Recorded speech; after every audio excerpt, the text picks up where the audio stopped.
Hello friends, இன்றைக்கி நம்ம சேனலில் ரொம்பவே டிஃப்ரெண்ட்டான ஒரு புட்டிங் கேக் ரெசிபி தான் நம்ம பார்க்க போகிறோம். இது வந்து நீங்கள் மில்க் கேக்கு, கீ கேக்கு, புட்டிங் கேக்கு எந்த மாதிரி வேணாலும் இதுக்கு பேர் சொல்லிக்கலாம். ஆனால் டேஸ்ட் வந்து ரொம்பவே சூப்பராக இருக்கும், ரொம்பவே டேஸ்ட்டாக இருக்கும். எல்லாருக்குமே ரொம்ப விரும்பின கேக் இது. ஸோ இது வந்து செய்கிறதுக்காக நம்ம வந்து ஃபஸ்ட்டு கேரமல் ரெடி பண்ணிக்கணும். கேரமல் நம்ம வந்து ஃபஸ்ட்டு சுகரை வந்து ஒரு சட்டியில் சேர்த்துட்டு அதை வந்து நல்லா கேரமல் ஆகிற வரைக்கும் நம்ம சிம்லேயே வச்சு பண்ணிக்கணும்.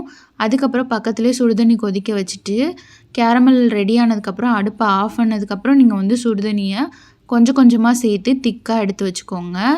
அதுக்கப்புறம் 5 முட்டை, 250 கிராம் மைதா, 2 டீஸ்பூன் பேக்கிங் பவுட்ரு, 100 கிராம் முந்திரி, 100 கிராம் பட்டர், 150 கிராம் எண்ணெய், 250 கிராம் சுகரு, 8 ஏலக்காய் சேர்த்துருக்கேன். சேர்த்துட்டு ஃபஸ்ட்டு வந்து ஏலக்காயையும் கொஞ்சமாக ஜீனி சேர்த்து ஃபஸ்ட் நல்லா பொடியாக நம்ம வந்து நுணுக்கி எடுத்துக்கணும். அதுக்கப்புறம் மீதி இருக்க சுகரையுமே அதோடய சேர்த்து நல்லா பவுடராக நீங்கள் வந்து மிக்ஸ் பண்ணி எடுத்துக்கோங்க, அரைச்சி எடுத்துக்கோங்க. அதுக்கப்புறம் நம்ம எடுத்து வச்சுருந்த முட்டையை வந்து ஒரு பெரிய பவுலில் சேர்த்துக்கலாம்.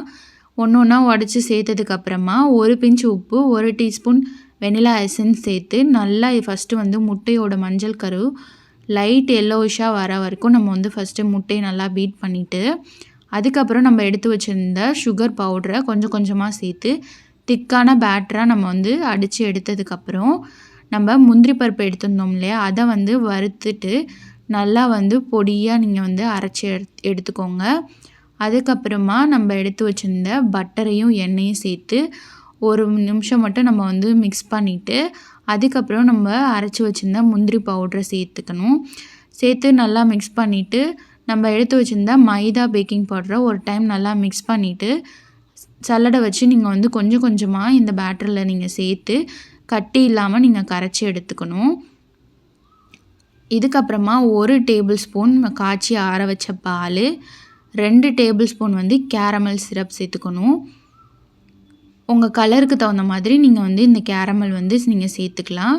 அதுக்கப்புறம் இன்னுமே டேஸ்ட்டை அதிகப்படுத்துறதுக்கு நம்ம வந்து 1 டேபிள் ஸ்பூன் வந்து நெய் சேர்த்துக்கலாம்.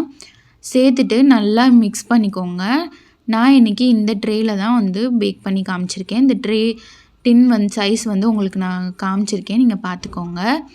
இதில் வந்து கொஞ்சமாக எண்ணெய் தடவி பட்டர் ஷீட் போட்டுட்டு நம்ம பேட்டரை வந்து இதில் ஊற்றி எடுத்துக்கலாம். கரெக்டாக 180 டிகிரி செல்சியஸ் ப்ரீஹீட் பண்ணிவிட்டு 35 நிமிஷம் பேக் பண்ணி எடுத்தால் நம்மளோட கேக் ரொம்பவே சூப்பராக, ரொம்பவே வாசமாக ரெடி ஆயிரும். நீங்கள் இதில் 50 கிராம் பட்டரை கூட குறைச்சிட்டு இல்லை ஆயில் குறைச்சிட்டு நீங்கள் கீ கூட சேர்த்துக்கலாம். இன்னும் டேஸ்ட்டு ரொம்ப சூப்பராக வரும். அவ்வளோதான், நம்ம கேக் ரொம்பவே பர்ஃபெக்டாக சூப்பராக ரெடி ஆயிடுச்சு. இதை நம்ம டீமோல்ட் பண்ணலாம். நல்லா ஒயர் ரேக் மேலே வச்சு கூல்டவுன் ஆனதுக்கப்புறம் நீங்கள் டீமோல்ட் பண்ணுங்கள். இந்த கேக் சாப்பிட இன்னும் சாப்பிடணும் போலே இருக்கும். அவ்வளோ டேஸ்ட்டாக இருக்கும் இந்த கேக்கு. கண்டிப்பாக ட்ரை பண்ணி பாருங்கள். ரொம்ப சூப்பராக இருக்கும் ஃப்ரெண்ட்ஸ். உங்கள் ஃபேமிலிஸ்க்கு நீங்கள் செஞ்சு கொடுத்தீங்கன்னா அடிக்கடி இந்த கேக் தான் செஞ்சு தர சொல்லி கேட்டுகிட்டே இருப்பாங்க. ஏன்னா அந்த அளவுக்கு இந்த கேக் வந்து ரொம்ப சூப்பராக இருக்கும். எவ்வளோ சாஃப்டாக, எவ்வளோ சூப்பராக ஸ்பாஞ்சியாக இருக்குது பாருங்கள். இந்த கேக் நம்ம பேக் பண்ண உடனே சாப்பிட்றத விட அடுத்த நாள் வச்சுருந்து சாப்பிட்றப்ப தான் இதோட டேஸ்ட்டு ரொம்பவே சூப்பராக நம்மளுக்கு வரும். இதில் எந்த ஒரு எக் ஸ்மெல்லோ எதுவுமே நம்மளுக்கு வராது. ரொம்ப சூப்பராக இருக்கும். கண்டிப்பாக ட்ரை பண்ணி பார்த்துட்டு எப்படி இருந்துச்சுன்னு எனக்கு கமெண்ட் பண்ணுங்கள். இந்த வீடியோ பிடிச்சிருந்தா லைக் பண்ணுங்கள், ஷேர் பண்ணுங்கள், சப்ஸ்கிரைப் பண்ணுங்கள். இன்னும் நிறைய ரெசிபீஸ் நான் அப்லோட் பண்ணுவேன். கண்டிப்பாக என்னோடய சேனலை வந்து ஃபாலோ பண்ணிக்கோங்க. Thank you friends.